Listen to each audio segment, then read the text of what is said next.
Thank you for purchasing from the Clock Peddler. This video is to show you the proper way to unpack and set up your clock. When you receive the clock, it will be wrapped in bubble wrap along with a pendulum and a key, which will be placed inside.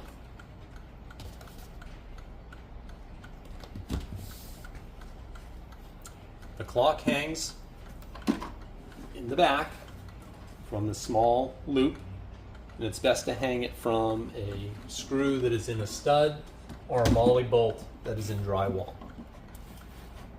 Hang the clock so it looks nice and straight, and then you hang the pendulum on the little hook. Winding it is done once a week, being careful with the door when you open it. Place it on the winding arbor and wind it counterclockwise. Wind it till it feels full. You are best to underwind it, then overwind it and break the mainspring. Starting a clock is simply a little push of the pendulum.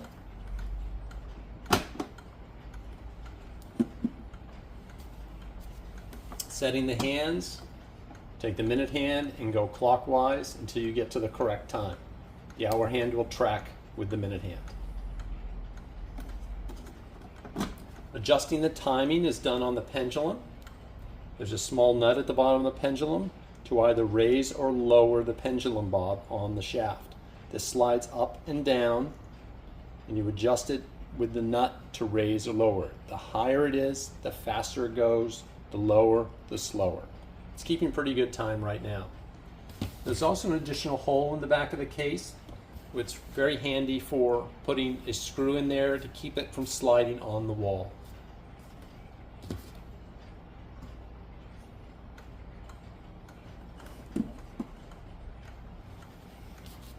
There's not a lot of maintenance with this clock.